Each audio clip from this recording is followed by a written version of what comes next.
염려하지 말라 계속 산상수훈의 말씀을 가지고 이렇게 은혜 받도록 하겠습니다. 오늘 말씀에서 예수님이 우리에게 뭐라고 말씀하시죠? 제목 그대로 염려하지 말라. 성경을 보면 너희는 근심하지 말라, 염려하지 말라는 말씀이 많이 이렇게 주고 있습니다. 대표적으로 빌립보서 4장 6절의 말씀, 우리가 잘 아는 말씀이죠. 같이 한번 읽어볼까요? 시작. 아무것도 염려하지 말고 다만 모든 일에 기도와 간구로 너희 구할 것을 감사함으로 하나님께 아뢰라. 염려하지 말고 기도로 감당하여라 라는 그런 말씀의 뜻이 됩니다. 또 우리를 사랑하시는 하나님으로 말미암아 그리스도 예수 안에서 우리가 넉넉히 이긴다. 그러니 염려하지 말라는 그런 말씀도 성경 구절에 있습니다. 또 오늘 본문에서도 예수님은 분명하게 염려하지 말라고 말씀하셨어요. 여러분, 이렇게 성경에서 염려하지 말라는 말씀이 계속해서 되풀이되는 그 이유가 뭘까요? 이 세상에 염려하는 일들이 참 많기 때문에 성경은 염려하지 말라고 말씀하고 있는 것입니다. 지난 한 주간도 여러분들의 삶을 한번 돌아보시기 바랍니다. 염려할 일들이 있었습니까? 없었습니까? 있었어요. 있었습니다.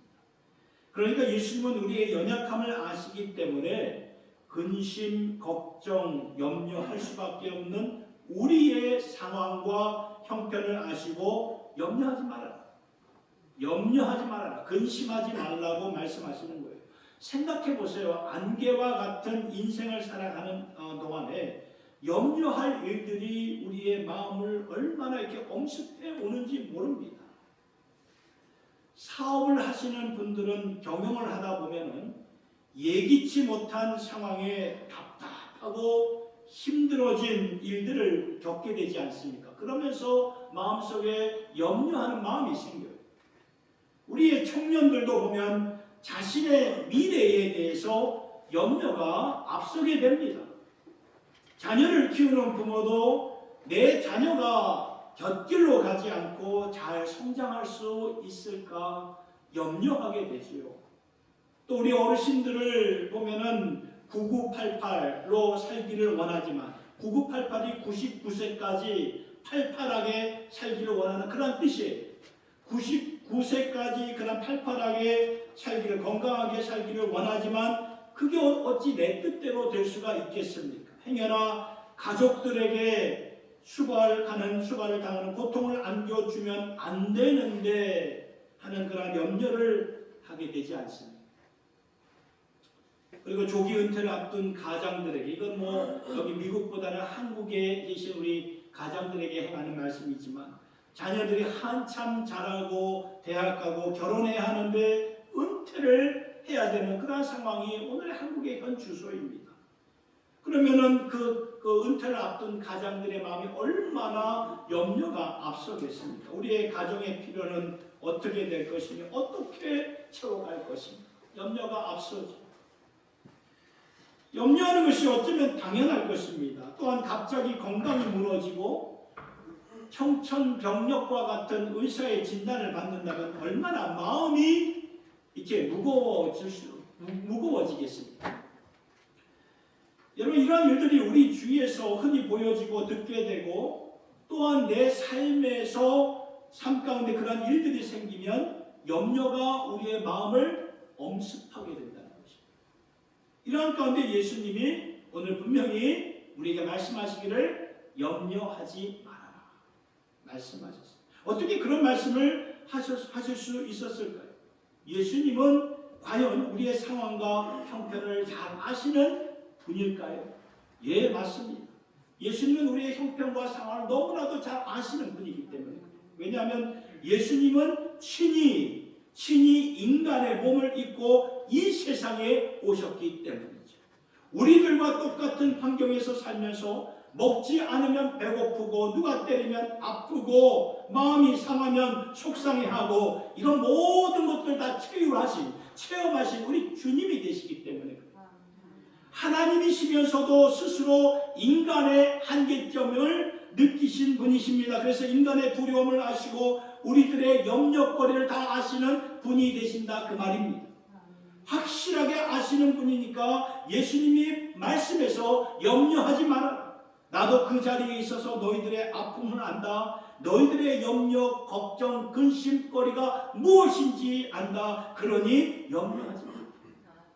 말씀하시면서 세 가지를 기억하라고 당부를 하시는데, 이 세 가지는 오늘 우리에게 반드시 필요한 것인데 꼭 우리의 가슴판에 새길 수 있기를 바랍니다. 첫 번째는 염려하지 않기 위해서는 우리에게는 소명이 있다는 것을 우리의 마음판에 새겨야 돼요. 우리에게는 소명이 있어요. 예수님이 염려하지 말라고 말씀하시면서 너희는 소명이 있는 백성이다 말씀하셨습니다. 이것이 오늘 예수님의 말씀이에요. 오늘 본문 25절을 볼까요? 25절을 보면 그러므로 내가 너희에게 이르노니 목숨을 위하여 무엇을 먹을까 무엇을 마실까 몸을 위하여 무엇을 입을까 염려하지 말라. 목숨이 음식보다 중하지 아니하며 몸이 의복보다 중하지 아니하며. 이런 말씀을 하셨는데 무슨 메시지를 전달하셨는가 하면은 단순히 먹고 마시는 것 이것만을 위해 사는 너희들이 아니잖니 그 말이에요. 목숨이 음식보다 중요하지가 않니 몸이 의복보다 중요하지 않니. 물론 세상 사람들은 이것이 전부라고 생각하며 사는 분들이 있습니다. 먹고 마시고 누리고 즐기는 것이 전부다. 그래서 성공하자, 그래서 돈 벌자, 이것을 인생의 목적으로 삼고 사는 사람들이 적지 않게 있어요. 왜냐하면 이것이 전부인 것처럼 생각하기 때문인데 성경은 아니라고 말씀은 증거합니다. 먹고 마시고 입고 누리고 즐기는 것이 너희의 삶의 목적이 아니다. 만일 이것이 삶의 목적이라면 우리가 동물과 다를 바가 무엇이겠습니까? 동물들도 보면은 먹고 마시고 누리고 즐기기 위해 사는 것이 전부잖아요. 그런데 성경은 아니라고 말씀하고 있습니다. 이것이 어디에서 가장 명확하게 알려주시는가 하면은 하나님께서 인간을 창조하셨을 때 이것은 분명한 하나님의 메시지로 전달되고 있는데요. 창세기 1장 26절과 27절의 말씀을 보면 먼저 26절을 보면 첫 문장이 이렇게 나와 있죠. 하나님이 이르시되 우리의 형상을 따라. 제가 밑줄 친 우리라는 말은 삼위일체 하나님을 가리키는 것입니다. 성부와 성자와 성령의 이름 우리 복수예요. 복수를 삼위일체 하나님을 가리키는데 성경을 보면 천지를 창조하셨을 때 삼위일체 하나님께서 같이 역사하셨다는 거예요. 그래서 우리라는 표현을 쓰는 거예요. 그래서 우리의 모양대로 그 말씀을 보면은 우리의 형상을 따라 하나님의 형상을 따라서 우리의 모양대로 우리가 사람을 만들고 그렇죠? 삼위일체 하나님이 사람을 만들고 그들로 바다의 물고기와 하늘의 새와 가축과 온 땅과 땅에 기는 모든 것을 다스리게 하자 하시고 여러분 잘 보세요. 우리의 형상을 따라 만들어가지고 온 세상에 있는 이 피조의 세계를 다스리게 하자. 여러분 다스린다는 것은 하나님의 주권이 하나님의 영역입니다.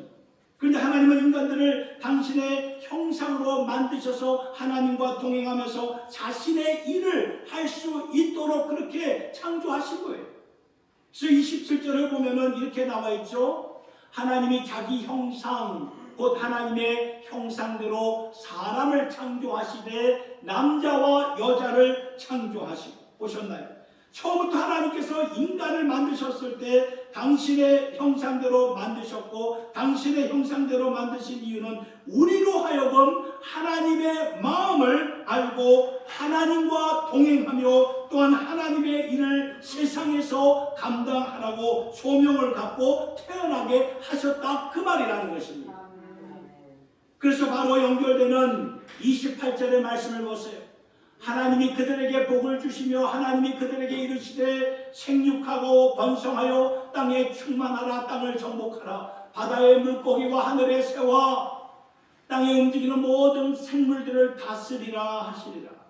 정복하고 다스리라. 이것은 하나님의 영역에서 우리가 하나님의 일을 하라고 우리를 당신의 형상대로 이미지 of God으로 우리를 만드신 것이 아니겠습니까? 그러니까 처음부터 하나님은 우리에게 거룩한 소명을 주면서 인간들을 남자와 여자로 만들어 주신 것입니다.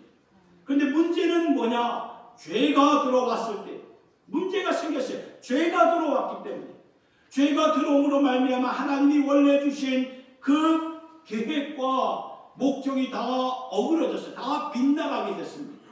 그래서 하나님의 영광으로 다스리고 정복하는 일을 이제는 인간 자신의 일을 정복하고 다스리는 일로 완전히 빗나가는 모습으로 이렇게 바뀌었던 것입니다. 그러므로 인하여서 자연은 파괴되었고 인간들은 서로 싸우고 다스리고 정복하는, 그래서 이 세상을 보니까 소망도 없고 하나님도 없는 자가 되었다고 말씀은 증거하고 있지 않습니까? 그래서 원래 하나님의 목적이 다 망가졌어요. 다 어그러졌습니다. 그런데 그렇게 망가진 모습으로 우리를 그냥 남겨두지 않으시고 하나님은 우리를 예수 안에서 구원해 주셨다, 그 말입니다. 우리를 구원하셨을 때 어떻게 구원하셨는가? 에베소서 2장 12절 13절의 말씀을 보세요. 그때의 너희는 그리스도 밖에 있어 이스라엘 나라 밖의 사람이라 약속의 언약들에 대하여는 외인이요 세상에서 소망이 없고 하나님도 없는 자이더니 이제는 전에 멀리 있던 너희가 그리스도 예수 안에서 그리스도의 피로 가까워졌느니라. 아멘. 이렇게 하나님의 뜻을 제하여 버리고 하나님과 상관이 없이 살았던 자들의 삶이었는데, 그래서 지옥으로 갈 수밖에 없는 우리들이었는데, 이제 그리스도 예수 안에서 예수의 그 보혈의 피로 말미암아 너희가 하나님과 가까워졌다. 그래서 하나님이 무엇을 하셨습니까? 우리를 구원해 주셨을 뿐만 아니라 에베소서 2장 10절의 말씀을 보니까 우리는 그가 만드신 바라 하나님이 만드신 바라 그리스도 예수 안에서 선한 일을 위하여 지으심을 받은 자, 이 일은 하나님이 전에 예비하사 우리로 그 가운데서 행하게 하려 하십니다. 그러니까 여기 보니까 우리를 구원해 주신 것뿐만 아니라 우리에게 원래 주셨던 그 목적을 다시 리커버해 주신, 다시 회복시켜 주신 것을 보게 되죠. 예수 안에서 선한 일을, 그 소명을 이제 감당할 수 있는 자들로 삼아 주셨다, 그 말씀입니다. 죄로 인하여 하나님의 소명을 잃어버린 우리들이었지만 이제는 예수 안에서 구원받은 것뿐만 아니라 짧은 인생을 살아가는 동안 하나님의 일을 하며 하나님의 사명, 꼭 거룩한 소명을 갖고 살 수 있는 자들로서 우리를 회복해 주신 이 사실을 예수님이 오늘 본문의 말씀을 통해서 우리에게 가르쳐 주시고 있는 것입니다. 그러니까 이제 너희들이 누구인지 알겠지, 그 말이에요. 하나님께서 원래 이러한 목적을 가지고 너희들을 지으신 것이다. 그러니 우리가 그냥 먹고 마시고 입고 누리며 살라고 주신 인생이 아니라는 거예요. 다시금 소명을 회복하여서 하나님의 거룩한 소명을 감당하면서 살아가는 그러한 자들이 되어야 된다. 이렇게 살면 하나님이 우리를 책임져 주시고 우리를 보호해 주신다는 것입니다. 여러분, 우리 회사 생활 하신 분들은 회사에서 직원을 출장 보내는 경우가 있습니다. 그러면 그 회사는 그 직원, 출장 나간 직원을 향해서 먹을 것, 먹고 자고 쉴 것 다 회사가 공급해 주지 않습니까? 출장 나간 그러한 그 직원에게 다 회사가 전적으로 이렇게 서포트하는 것을 보게 되잖아요. 하물며 예수 믿는 우리는 하나님께서 예수 믿는 우리를 이 세상에 출장 보내신 것을 우리가 생각하셔야 돼요. 그래서 우리가 하나님의 일을 하면 하나님은 우리의 일을 해주신다. 우리가 하나님의 일을 하게끔 지음을 받았기 때문에 그 일을 하면 하나님이 우리 일을 맡아서 해주신다는 거예요. 하나님이 우리를 출장 보내셨으면 그분이 우리를 지켜주신다는 말입니다. 이것을 우리가 기억하면서 살아가시라, 그 말씀이에요. 너의 값어치가 어떠한지 아니? 너는 어떠한 사람인지 아니? 그 말이죠. 그러니까 하나님의 거룩한 소명을 갖고 베드로전서 2장 9절의 말씀입니까? 너희는 택하신 족속의 왕같은 제사장들이 거룩한 나라요 그의 소유가 된 백성들의 것을 잊지 말고 이것을 마음판에 새기면서 살라 그 말씀. 그러니 염려하지 마라. 염려하면서 우리의 그 시간을 인생을 낭비하지 말고 하나님의 일을 하라고 말씀하시는 거죠. 우리가 다음 주에 조금 더 자세하게 보겠지만 너희는 먼저 그의 나라와 그의 의를 구하라. 그래야 우리가 염려를 극복하게 된다. 그 말씀이라는 것입니다. 너희는 먼저 그의 나라와 그의 의를 순서가 중요합니다. 항상 내 일이 아니라 하나님 일부터가 먼저 할 때 하나님이 그 다음에 우리와 함께 하십니다. 주의 일을 먼저 할 수 있기를 예수님의 이름으로 축복합니다. 두 번째 우리가 기억할 것은 우리는 하나님의 존귀한 자녀라는 것입니다.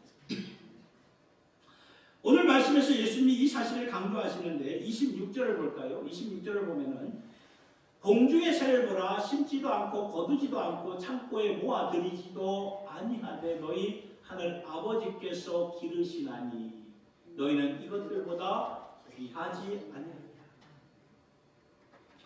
아버지에게 자녀들보다 귀한 것이 또 어디에 있을까요? 같은 맥락에서 28절을 보면 또 너희가 어찌 의복을 위하여 염려하느냐. 들의 백합화가 어떻게 자라는가 생각하여 보라. 수고도 아니하고 길쌈도 아니합니다. 여러분 백합화라는 것이 그 당시 이스라엘 지역의 들꽃을 말하는 것입니다. 그냥 많은 들꽃 아무도 신경을 안 쓰죠. 희귀한 것이 아니라 널브러져 있는 것이기 때문에 신경을 안 씁니다. 근데 창조주 하나님께서는 솔로몬이 입었던 옷보다도 더 화려하게 오늘 입다가 내일 태워질 백합화도 하나님이 이렇게 입혀주시는데 하물며 너희일까 보냐. 너희는 하나님의 자녀이다. 그 말씀을 하시는 거예요. 오래전에 이 사진 한번 찍게 되었는데요. 교회 박힌장에 이렇게 그 틈 사이로 이렇게 나오는 꽃을 보면서 그냥 이렇게 자르지 않고 한번 사진을 한번 찍어놨어요. 여러분 어떠세요? 참 저렇게 아스팔트 위에 콘크리트 위에 그 저 사진 그 생명체가 올라오는 것 자체가 참 이렇게 아름답지 않습니까?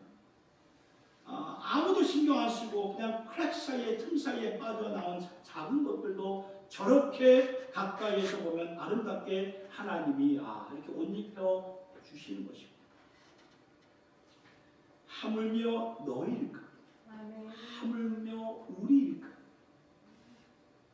우리는 하나님의 자녀들입니다. 여러분 자녀된 우리들을 가리켜서 하나님이 뭐라고 말씀하시는지 아십니까? 이사야 43장 4절의 말씀을 보니까 이렇게 나와 있어요. 내가 내 눈에 뭐라고 나와 있죠? 보배롭고 존귀하며 내가 너를 사랑한다. 여러분이 하나님의 눈에 보배롭고 존귀하고 사랑하게 보여진다. 그 말씀이라는 거예요. 여러분 사랑받고 싶어 하시잖아요. 다 사랑받고 싶어 하시는 분이 우리 다 그래요. 누군가 나에게 와서 당신은 참 보배롭고 존귀하고 사랑받는 자입니다 라고 말해주면 얼마나 우리의 마음이 따스하고 얼마나 좋습니까? 하나님이 여러분들을 보시면서 저 말씀을 하시는 거예요. 너는 내 눈에 보배롭고 존귀한 자다. 그러니까 내가 너를 사랑한다. 그 말씀을 하시는 거죠. 그리고 그 다음 구절을 보니까 5절의 말씀 두려워하지 말라. 내가 너와 함께한다. 그러니까 두려워하지 말라. 너는 나에게 보배로운 자녀다. 여러분 우리의 자녀들은 눈에 넣어도 아프지 않죠. 마찬가지예요.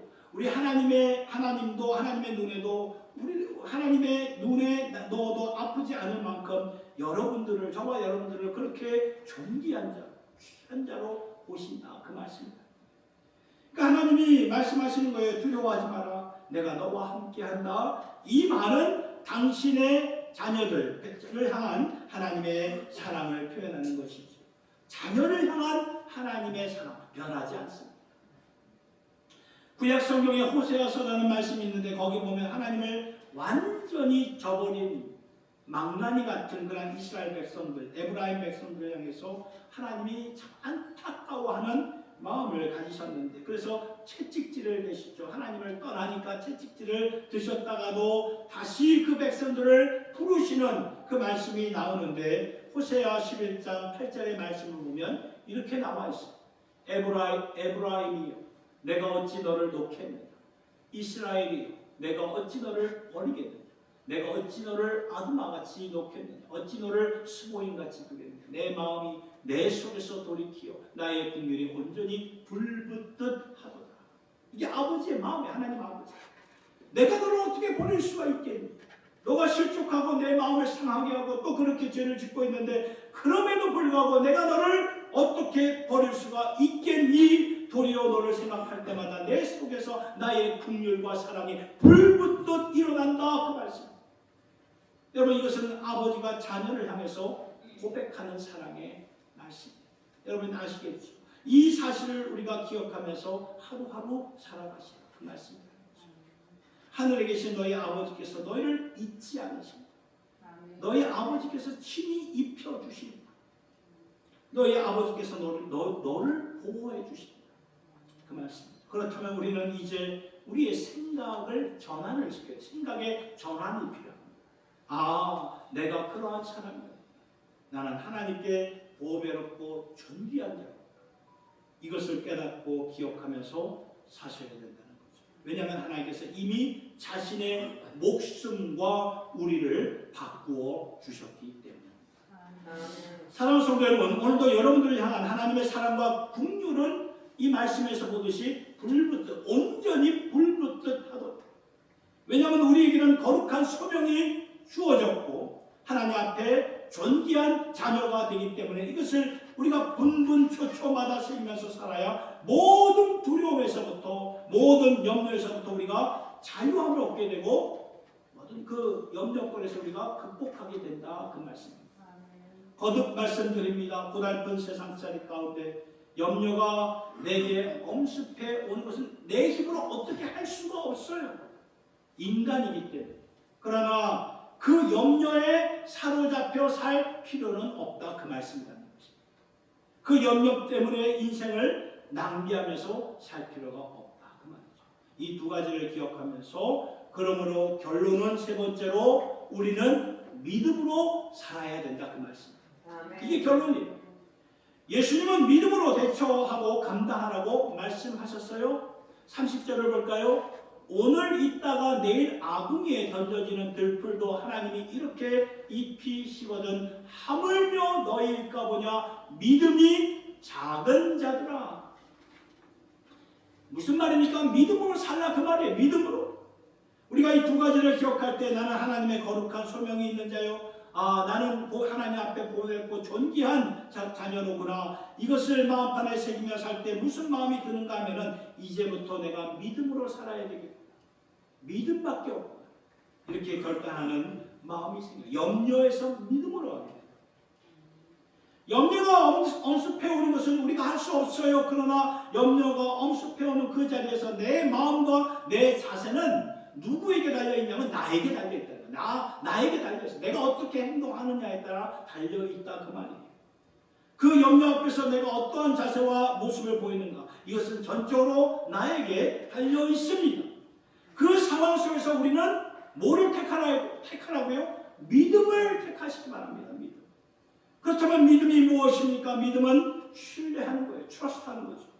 믿음은 무엇입니까? 우리의 시선을 상황에서부터 하나님께로 돌려서 그 하나님을 신뢰하며 살아가는 거예요. 아멘. 이게 믿음입니다. 여러분 지난 우리의 삶을 돌아볼 때 하나님이 한 번도 나를 실망시킨 적 있으십니까? 없으십니까? 없어요. 아니면 내가 너와 상관하지 않겠다면서 하나님께서 우리의 손을 놓으신 적 있으십니까? 없으십니까? 없죠. 생각해보면 우리가 어느 시대에 살았던지 항상 어려움과 위기는 있었습니다. 저도 목회를 한 19년 동안 하고 있지만 늘 돌아보면 힘들고 어려웠어요.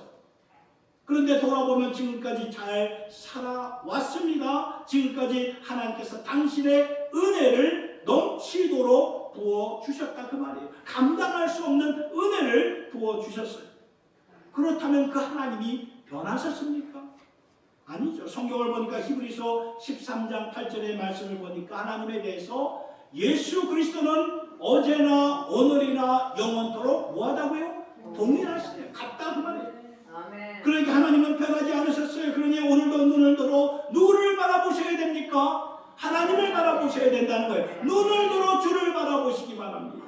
우리의 시선을 하나님께 옮기시기 바랍니다. 여러분들의 그 future life를, 여러분들의 그 미래를, 여러분들의 자녀를 다 하나님께 맡겨버리시기 바랍니다.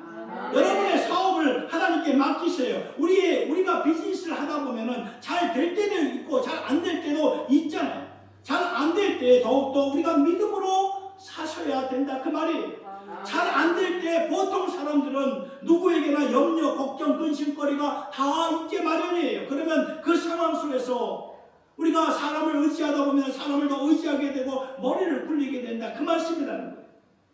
그러지 말라는 거예요. 삶이 안 풀릴 때, 꼬일 때 우리의 모든 염려를 우리 주님께 맡겨버리시기 바랍니다. 이것은 우리가 믿음으로 감당할 수 있는 몫이라는 거예요. 믿음을 택하라 그 말이지. 갈림길에서 믿음을 선택하고 신뢰하기로 작정하라 그 말입니다. 내가 거룩한 소명을 갖고 하나님께서 출장 보내신 것을 기억하면서 바라보시면서 그러면 그 나라의 그 버스, 그 나라의 그 주인이 되시고 왕이 되시는 하나님이 나를 지켜 주신다 그 말씀이라는 것입니다. 그리고 내가 예수의 피로서 하나님의 자녀가 된 이 사실을 알았습니다. 이제 우리가 그 안 것으로 끝나지 마시고 믿음으로 우리가 반응하셔야 된다는 것입니다. 시편 42편의 말씀을 보면 수많은 주의 백성들이 많은 성도들이 사랑하는 말씀 중에 하나죠. 시편 42편의 말씀. 고라 자손들이 이 시편을 시작하면서 우리가 많이 들었죠. 기도 가운데서 제가 말씀드렸듯 하나님이여 사슴이 시냇물을 찾기에 갈급한 같이 내 영혼이 주를 찾기에 갈급하나이다. 이 말씀은 하나님을 사모하는 우리들이 너무나 잘 인용하는 말씀이 아닙니까? 하나님을 사모하는 마음을 간절하게 표현하는 그러한 시편이기에 그런데 이 시편의 내용을 보면 너무나 어렵고 힘들고 고달픈 상황 가운데 있는 그 시편 기자의 상황을 보게 됩니다. 42편이 굉장히 어려운 가운데 환난 가운데 쓰여진 시편의 내용이에요. 여러분 갈급하다는 것, 주를 찾기에 갈급하나이다. 갈급하다는 것은 영혼이 메마를 정도로 정말 힘들다 어렵다 그 말이에요. 눈물이 주야로 눈물을 마실 정도로 눈물을 흘릴 수밖에 없는 상황인데 이전에는 내가 주님을 그렇게 찬양을 했지만 지금은 그러지 못해서 마음이 너무나 무너지고 속상해 한다는 것을 보게 됩니다. 굉장히 어려운 상황 가운데 쓰여진 시편입니다. 그런데 이 시편이 어떻게 끝나는가 이게 중요하다는 거 이게 중요해요. 시편 42편 11절은 이렇게 하나님이여 사슴이 시냇물을 찾기에 갈급한 같이 내 영혼이 주를 찾기에 갈급하나이다 이렇게 시작을 했지만 그 11절의 끝 구절을 보면은 이렇게 나와 있습니다. 내 영혼아 내가 어찌하여 낙심하며 어찌하여 내 속에서 불안해하는가. 너는 하나님께 소망을 두라. 나는 그가 나타나 도우심으로 말미암아 내 하나님을 여전히 찬송하리로. 무슨 말입니까? 상황은 변하지 않았어. 내 어려운 상황은 변하지 않았다는 그 말이에요. 환경은 여전히 힘들고 어렵습니다. 그러나 도리어 나의 영혼을 향해서 꾸짖는 것입니다. 왜 그렇게 낙심하고 있니? 왜 그렇게 낙심하고 있어? 하나님이 지금까지 한 번도 우리를 놓으신 적이 없는데 하나님이 이번에도 우리를 놓으실 것인가? 그러지 않을 것인데 왜 스스로 불안해하는가? 염려하는가? 소망을 하나님께 두어라 그 말이에요. 이게 믿음이라는 것입니다. 여러분 성경은 의인은 믿음으로 말미암아 산다고 분명히 말씀하고 있습니다. 의인은 다른 게 아니라 믿음으로 말미암아 산다. 여러분 지식으로 사는 게 아니에요. 어떤 나의 상식이나 재물의 힘으로 사는 것이 아닙니다. 그 환경 가운데 믿음으로 대처하는 것이고 믿음으로 고백하는 것이고 믿음으로 결단하는 것입니다. 믿음을 선택하는 것이죠. 여러분 이렇게 꼭 사실 수 있기를 예수님의 이름으로 축복합니다. 그래야 우리의 삶 속에 염려가 다 와요. 누구에게나 옵니다. 이걸 나는 피해서 가는 염려가 아니에요. 다 옵니다. 크고 작은 염려가 우리의 삶에 다 와요. 그럴 때 우리가 믿음으로 우리가 대처하고 고백하고 결단할 때 우리가 그걸 넉넉히 이기게 된다는 것입니다. 염려가 엄습할 때 그 염려에 사로잡혀서 살지 않게 된다 그 말씀이라는 거예요. 그래야 오늘 우리가 하나님 앞에 올바른 예배를 드릴 수가 있게 되는 것이고 우리에게 주어진 소명감을 가지고 살아가게 된다 그 말씀입니다.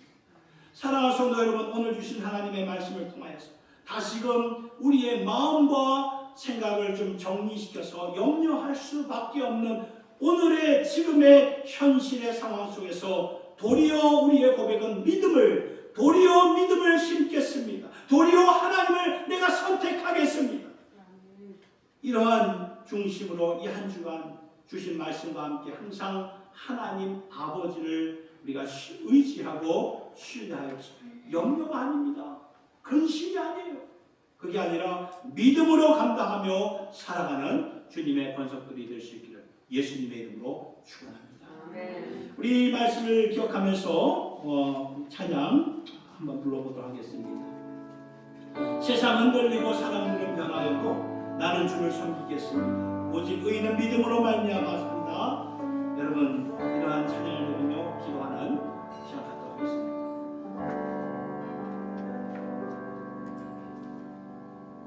세상은 들리고 사람들은 변하여도 나는 주를 섬기리.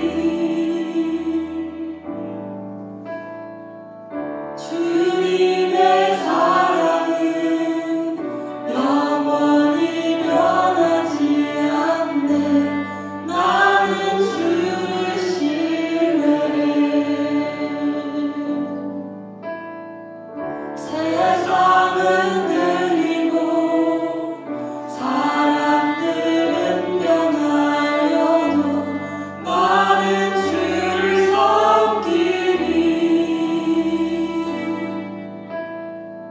주님의 사랑은 영원히 변하지 않네. 나는 주를 신뢰해. 오직 믿음으로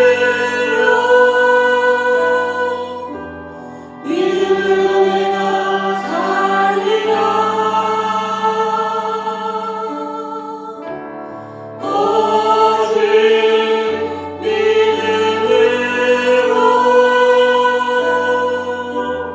믿음으로 내가 살리라.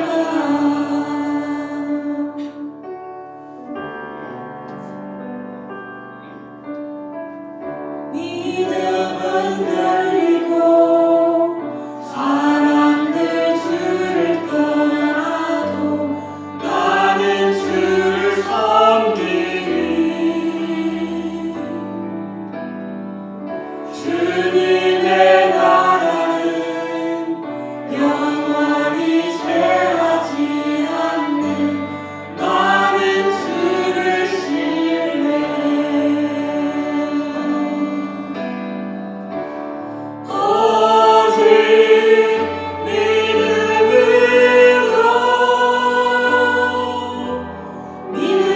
내가 살리라.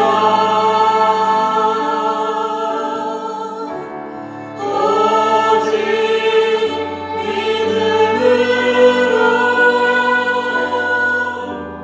믿음으로 내가 살리라.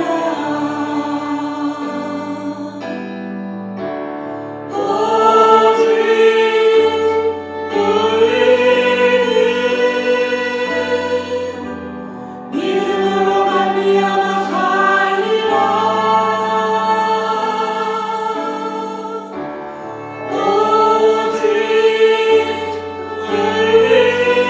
오직 의인은 믿음으로 말미암아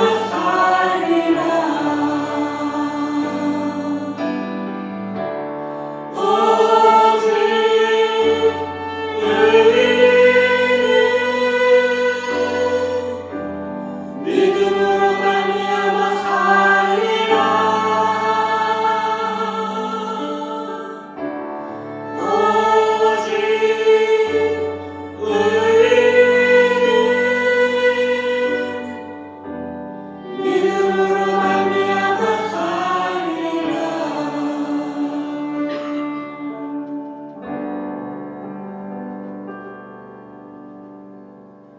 믿음은 들리고 사람들 주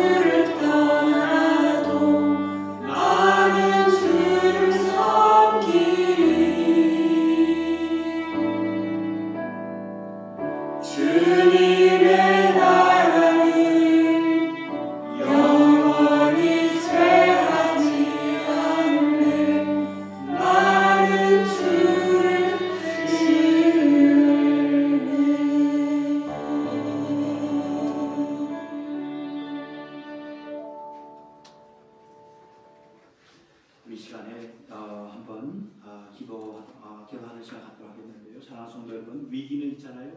우리가 믿음으로 살 수 있는 기회이기도 합니다. 인생의 위기는 우리가 믿음을 증명할 수 있는 기회이기도 합니다. 믿음은 우리가 체험하는 것입니다. 물론 말씀으로 믿지만 체험을 통해서 그 믿음이 자라는 것입니다. 그러하려면 내가 먼저 결단을 하셔야 됩니다. 근심, 염려 대신 나는 믿음을 택하겠습니다. 나는 하나님을 택하겠습니다. 나는 하나님을 신뢰합니다. 신실하신 하나님을 붙잡겠습니다. 믿음으로 살겠습니다. 여러분 이 마음을 가지고 한번 기도하겠습니다. 다 눈을 감으시고 요사이 여러분들의 마음속에 염려, 근심, 걱정으로 빠뜨리는 요소들을 생각해 보시기 바랍니다. 그리고 이 모든 것을 하나님께 올려드리겠습니다. 의인은 믿음으로 말미암아 산다고 말씀하셨사오니 오늘도 나는 믿음을 선택하고 믿음을 따르겠습니다. 이러한 기도를 주님 앞에 드립시다. 모든 근심과 염려를 주님 앞에 올려드리고 믿음으로 살겠습니다. 다 같이 통성으로 간절히 기도하는 시간 갖도록 하겠습니다. 기도하겠습니다. 하나님 아버지 감사합니다. 아버지, 우리는 지금 참 위기 가운데 살고 있음을 고백합니다. 그러나 위기는 우리의 믿음을 증명할 수 없는 기회인 줄 믿습니다.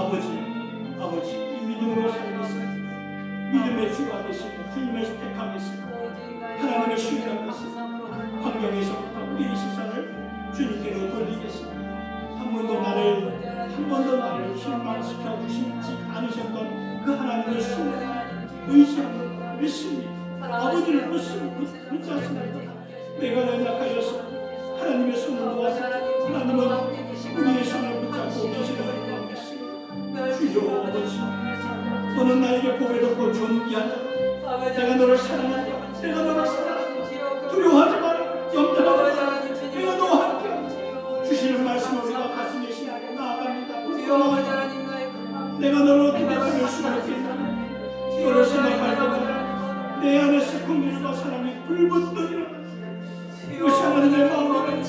이것이 하나님 아버지, 우리 아버지의 마음의 하나님을 붙잡고 계시는 그 하나님을 믿습니다. 아버지 하나님, 말씀에서 보았듯이 공중에 나는 새도목이 있습니다. 그렇게 하나님 꺾고 이끄신 하나님, 하물며 예수 그리스도의 피로써 구원하시고 자녀 삼아주신 하나님께서 우리를 붙잡아 주시지 않겠습니다. 아버지 하나님, 그러하기 위해서 우리가 결단해야 됩니다. 믿음으로 살게 하옵소서. 믿음을 선택하게 하여 주옵소서. 믿음으로 나아가게 하여 주시옵소서. 주여 아버지, 우리의 연약한 믿음 꼭 채워주시옵소서. 믿음밖에 없습니다. 그 믿음으로 하나님 우리가 나아갈 수 있게 하여 주시옵소서. 아버지 하나님, 말씀 때 믿는 자를 부릅니다. 주님 말씀하신 것을 기억합니다. 오늘도 믿음으로 사람들 다 주를 떠날지라도 나는 주를 더 신뢰하며 그 믿음을 붙잡고 나아가겠습니다. 이러한 중심으로서 저희들 모두가 되게 하여 주시옵소서. 하나님 아버지, 염려가 엄습해 올 때 이것을 꼭 기억하라는 말씀을 새겨보았습니다. 너희에게는 하나님의 거룩한 소명이, 너희는 하나님께서 세상에 보내주신 출장으로 보내주신 자들이다. 그 나라의 왕이신 하나님께서 지켜주신다, 책임져 주신다. 그러니 하나님의 일을 하여라. 그러면 하나님이 너희의 일을 할 것이다. 이 말씀을 꼭 기억하며 살게 하여 주시옵소서.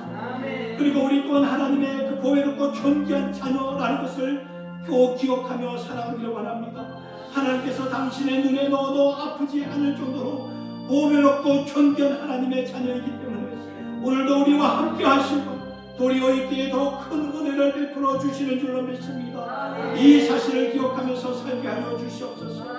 그래서 주님, 우리는 이 시간 결단을 합니다. 믿음으로 살겠습니다. 환경에서부터 믿음의 그 시선을 돌리겠습니다. 그리고 믿음을 택하겠습니다.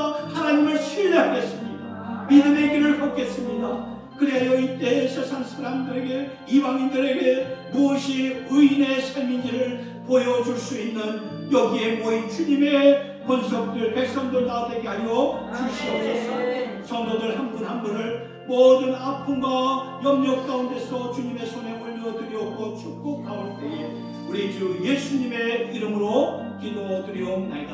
아멘.